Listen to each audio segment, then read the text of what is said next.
There's something strange about the way we live today. We say we want freedom, confidence, inner peace, but we spend most of our time editing ourselves to fit in. We second-guess our thoughts before we speak. We dress to impress people we don't even like, and we shape our lives around opinions that shift by the hour. Marcus Aurelius once said, "We love ourselves more than other people, but for some reason we care about their opinion more than our own." That was written nearly 2,000 years ago, and yet here we are, still trapped by the same invisible chains.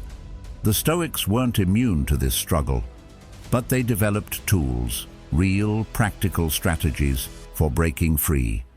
Not by isolating themselves from the world, but by learning how to walk through it without being ruled by it. That's what we're diving into today. If you've been held back by fear of judgment, if you've been playing small to keep others comfortable, this video is your permission slip to stop and start living on your terms. If you value content that challenges conventional thinking and gives you something real to work with, there's one simple, free way to support what we're doing here. Just tap that subscribe button. It helps more than you think. Now let's get into it. 12 Stoic strategies that will help you stop caring what doesn't matter and start focusing on what truly does. 1. Question the rules you've been given. Let's be honest. Most of us walk through life on autopilot, following rules we didn't write, chasing standards we never questioned. Think about it. So much of what we label as normal was defined centuries ago by people we'll never meet, in a world that barely resembles the one we live in today. Traditions, social codes, reputations, appearances. We inherit them like hand-me-down clothes. We rarely stop to ask, who decided this? And why am I still following it? That's the kind of question the Stoics loved. They weren't afraid to look ridiculous if it meant being free. And perhaps no one embodied that spirit better than Diogenes the Cynic. Now, Diogenes wasn't your typical philosopher. He didn't sit in ivory towers crafting abstract theories. No, he lived in a barrel. He owned almost nothing, and he walked backwards into crowded spaces, begged from statues, and deliberately broke social codes, not to shock, but to train his mind to ignore the approval of others. His goal wasn't rebellion for its own sake. It was something much deeper, self-mastery. He wanted to prove to himself that dignity doesn't come from blending in. It comes from standing firm in who you are, no matter who's watching. It's a radical idea, especially in a culture like ours, where conformity is rewarded and difference is often punished. But it's also liberating. You don't have to become a barefoot ascetic or live off the grid to benefit from Diogenes' approach. Start small. Challenge one expectation. Say something honest, even if it makes you stand out. Wear something you like, not something you're supposed to. Turn off your filter just long enough to see what happens. What you'll likely discover is that the fear of judgment is far louder than the judgment itself. Socrates once said, "The unexamined life is not worth living," and part of that examination is looking at the unspoken rules we live by. Who are you when no one's watching? More importantly, who are you pretending to be when they are? The Stoics would say that living for the approval of the crowd is one of the fastest ways to lose yourself. Their antidote? A kind of practiced indifference, a trained resistance to flattery, ridicule, and the empty opinions of the mob. Carl Jung put it in psychological terms when he wrote, "The privilege of a lifetime is to become who you truly are." But that kind of authenticity doesn't happen by accident. It takes courage, it takes practice, and sometimes it takes walking backward into a crowd just to remind yourself that the world won't collapse if you stop performing. 2. Get comfortable being misunderstood. There's a strange kind of power in choosing discomfort on purpose, not because you're trying to suffer, but because you're trying to train yourself to get stronger mentally and emotionally. Most of us avoid discomfort like it's a disease. We edit our words, we hide our opinions, we follow trends we don't even like, just to stay invisible, just to avoid that sting of judgment. But here's the truth, the Stoics understood deeply. If you're afraid to be judged, you'll always be controlled by the crowd. Take Cato. He wasn't just a Roman senator. He was a living embodiment of Stoic values. When everyone else was wearing crisp white togas, Cato showed up in dark, rough clothing. No tunic, no shoes. He wasn't poor, he wasn't out of style. He was making a choice. He wanted to feel the discomfort, the stares, the whispered comments. Why? Because if you can face small judgments willingly, you'll be ready for bigger ones when they come. Cato believed that if you could train yourself to be okay with looking foolish in public, then no insult, no public opinion, no gossip could shake your core. And that's the kind of inner strength Stoicism aims for. It's not about building walls, it's about building resilience. You become unshakable by facing what shakes you, not by running from it. Plato once said, "We can easily forgive a child who is afraid of the dark. The real tragedy of life is when men are afraid of the light." And what is that light? It's being fully seen, fully yourself. No filter, no pretense. But to stand in that light, you have to first be willing to look different, to risk being misunderstood, and yes, even ridiculed. Carl Jung offered something similar from a psychological angle. He said, "Shame is a soul-eating emotion." And he was right. That fear of standing out, of asking the wrong thing, of wearing the wrong thing, of being the only one who disagrees, it eats away at you slowly. It keeps you quiet when you want to speak. It keeps you still when you want to move. But you don't need to be Cato marching barefoot through the forum to practice this. You can start with small acts. Post an opinion that's honest instead of popular. Say, "I don't know," when everyone's pretending they do. Ask the so-called dumb question in the meeting. Go out wearing what you like, not what's trending. Socrates was known for walking barefoot and asking uncomfortable questions that made people squirm. He didn't do it to be rebellious, he did it to seek truth. Because truth doesn't live where comfort is. It lives where growth happens, and growth is always just past your comfort zone. Every time you allow yourself to be seen as weird, awkward, or different, you reclaim a piece of your freedom. And once you stop needing to be liked by everyone, you unlock the ability to be fully yourself. Not everyone will get it. Not everyone will agree, but the ones who do, they'll respect the real you, not the version you edited for approval. 3. You're not the center of their world. There's a funny illusion most of us carry, like we're on some giant stage and the whole world is watching our every move. Every awkward moment, every misstep, every stain on our shirt or crack in our voice. We think it's all being closely judged and remembered. But the truth? Most people are too busy worrying about their own performance to pay attention to yours. This idea feels so obvious once you hear it, yet it's surprisingly hard to live by. That's why the Stoics practiced it deliberately. Zeno, the founder of Stoicism, once walked through the bustling Athenian marketplace with a pot of lentil soup. Not an impressive or dignified act, just a quiet, strange task.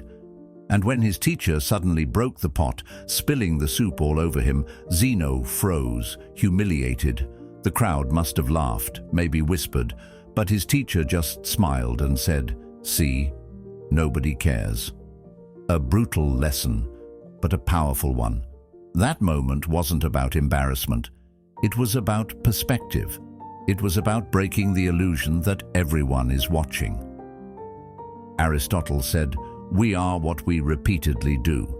And if what we repeatedly do is obsess over what others think, we slowly lose touch with who we are. We become more concerned with performance than with purpose. The Stoics challenged this mindset by forcing themselves to experience small embarrassments, not avoid them. Because once you face the fear of judgment, you realize it's mostly smoke and mirrors. Carl Jung once wrote, "Neurosis is always a substitute for legitimate suffering." In modern terms, many of our anxieties come from the effort we put into avoiding discomfort, especially social discomfort. We'd rather silence ourselves, shrink, pretend, just to avoid the feeling of being exposed. But what if we leaned into that discomfort instead? What if we welcomed it, like the Stoics did, as training for real strength? Socrates wasn't popular in his time. He was mocked, criticized, eventually executed for asking inconvenient questions and refusing to pretend. But he understood that truth requires courage, and part of that courage comes from realizing the world doesn't revolve around you. Not in a harsh way, but in a freeing way. If people aren't watching you as closely as you think, you're free to take risks, free to learn in public, free to stumble, recover, and grow without shame. So many people are paralyzed by the fear of looking foolish. But the irony is that this fear makes us more fragile, more anxious, more hesitant. When you live like everyone is watching, you end up performing your life instead of living it. But when you finally realize, deeply, that no one is really watching that closely, that's when you start to move with freedom. Plato believed that knowledge begins in wonder, but wonder requires vulnerability. You can't ask honest questions if you're too afraid to look uninformed. You can't grow if you're obsessed with appearances. The Stoics knew this, which is why they practiced detachment, not just from things, but from reputation. 4. Own what makes you different. Somewhere along the way, many of us started believing that being different was a problem to fix, not a strength to protect. We were taught quietly and consistently to blend in, to soften our edges, to stay inside the lines, fit the mold, follow the script, don't stand out. But here's the irony. Everything meaningful you admire in others, originality, bravery, authenticity, only exists because someone chose to stand apart. The Stoics didn't just accept this idea, they lived it. Take Agrippinus, a Roman philosopher during the reign of Nero. He was known for his calm defiance, his quiet courage, and one particular line that has echoed through the centuries. "I am the red thread in a white tunic." He wasn't ashamed of standing out. He embraced it. While others bowed to power or clung to conformity to stay safe, Agrippinus chose to be who he was, even if it made him a target. That's not rebellion for show. That's character in action. Plato once said, "The measure of a man is what he does with power." But in a world driven by trends and approval, authenticity is its own kind of power. Your story, your quirks, your lived experience, those aren't obstacles to overcome. They're your competitive edge. They're what make you you. And yet, we often trade them for acceptance. We shrink the parts of us that don't fit the norm, hoping it'll make life easier. But that's a slow erosion of the soul. Carl Jung understood this deeply. He wrote, "The privilege of a lifetime is to become who you truly are, not a copy, not a diluted version, but the real, messy, vibrant you. That privilege, though, comes with a price, discomfort. You'll be misunderstood, laughed at, dismissed. But the Stoics would say, good, that's the test. If you're living by your values, standing firm in who you are, then criticism is just proof you're not lost in the crowd." Socrates was a living example of this principle. He questioned what others accepted, and in doing so he stood apart. Not because he wanted to be difficult, but because he refused to be dishonest.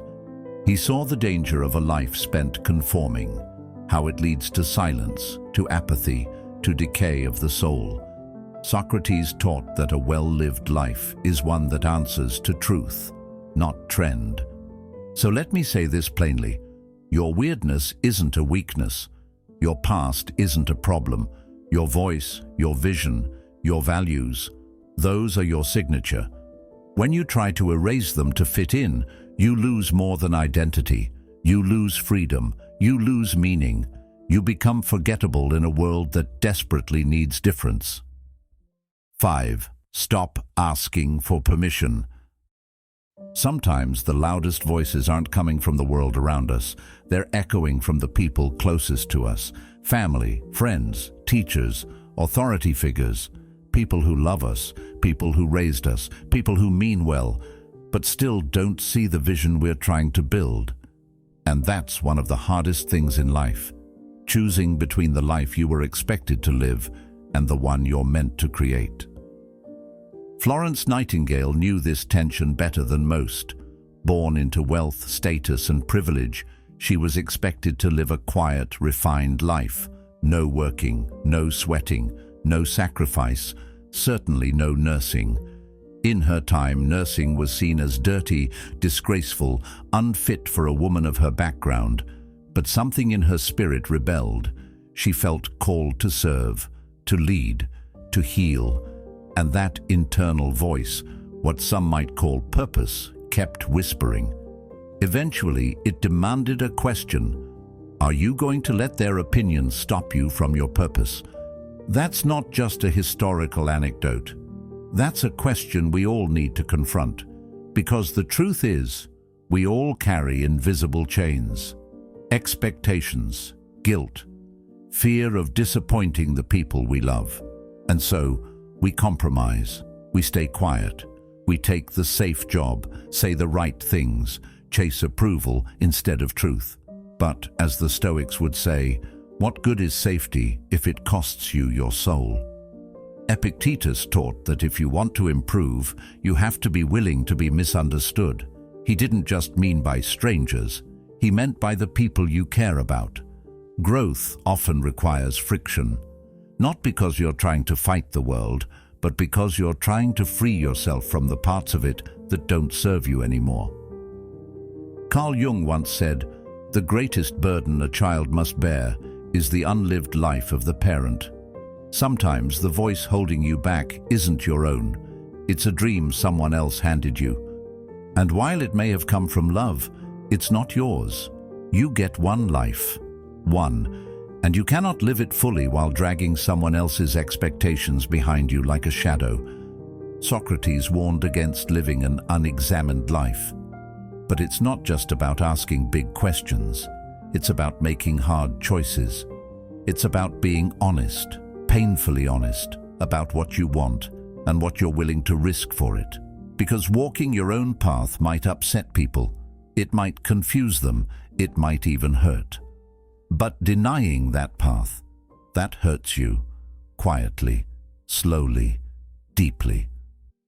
6. Protect what you actually control. There's a kind of peace that comes when you finally stop trying to control what you never could in the first place. Most people spend their lives chasing approval, likes, validation, waiting for the world to clap before they believe in what they're doing. But that's a dangerous way to live. Because if you tie your self-worth to how people respond, you'll constantly be at the mercy of things you can't control. The Stoics knew this trap well.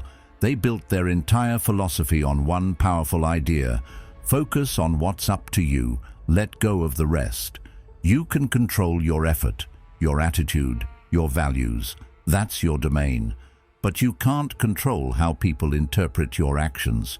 You can't control the algorithm. You can't force people to understand your vision. And honestly, that's not your job. Aristotle said, "We are what we repeatedly do." Excellence, then, is not an act, but a habit. That means you don't aim for applause. You aim for consistency, for excellence, for showing up, even when no one's watching, even when the results aren't instant. Carl Jung echoed this in his own way when he wrote, "Your vision will become clear only when you can look into your own heart." If you're always looking outward, toward likes, toward followers, toward applause, you'll lose sight of the one thing that truly matters: the work itself, the act of creating, the discipline of doing. Socrates taught that virtue is its own reward. And he was right.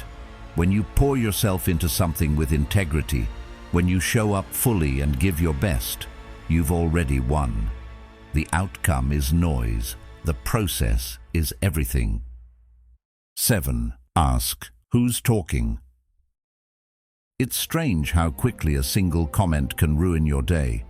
One insult, one passive-aggressive jab, and suddenly your mind is spinning, replaying the words, trying to figure out how to respond, or worse, how to fix yourself.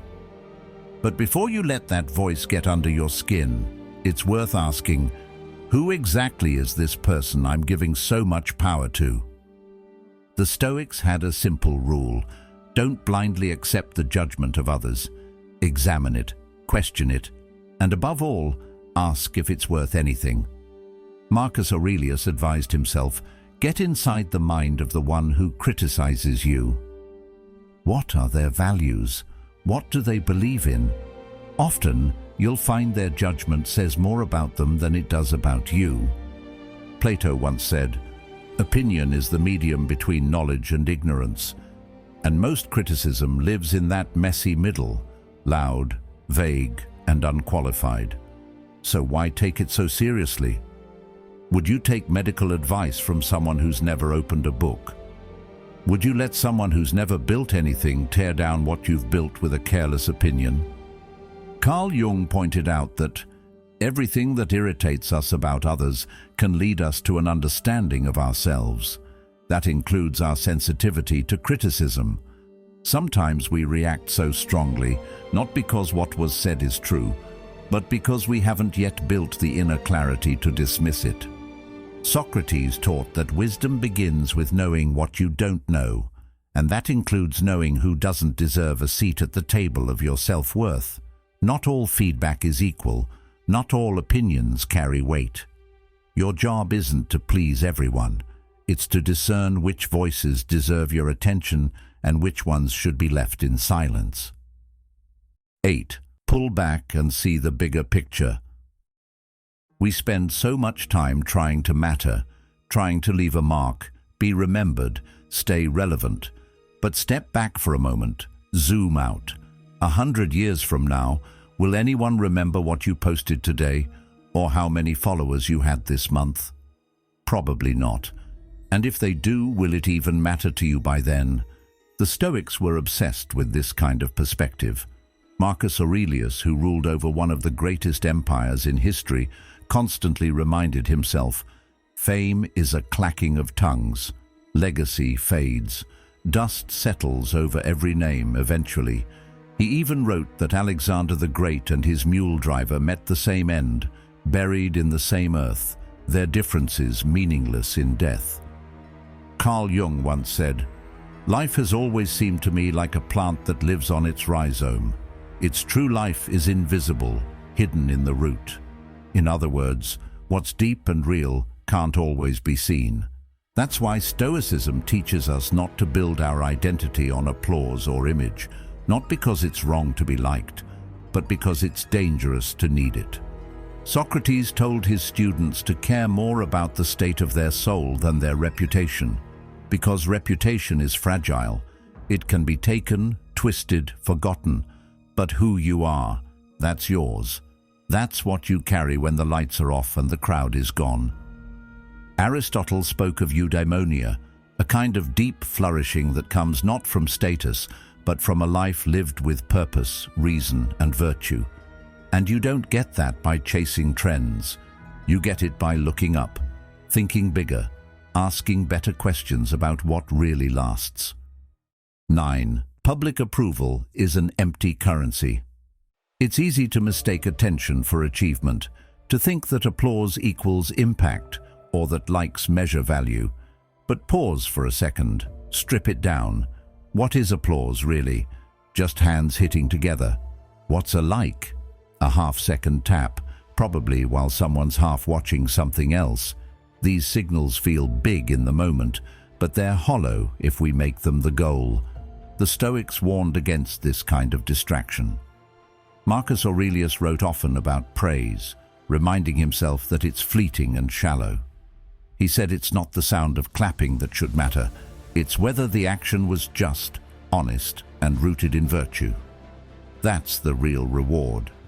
Carl Jung put it another way when he said, "A man who has not passed through the inferno of his passions has never overcome them."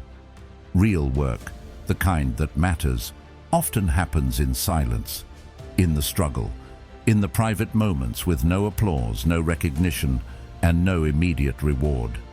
That's where integrity lives.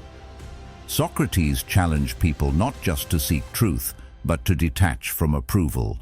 He didn't bend to the crowd. He focused on the questions that stirred the soul, not the ones that pleased the audience. And for that, he was mocked. But also for that, he endured. Aristotle believed that excellence is a habit, not an outcome. It's in the doing, the effort, the craftsmanship, not in the performance metrics or the praise that follows. So here's the reminder. Build something that lasts, not something that trends. Pour your energy into the work itself, not the response to it. Respect the process, refine your craft, and let the clapping fade into the background. That's where real impact begins. 10. Choose who you listen to.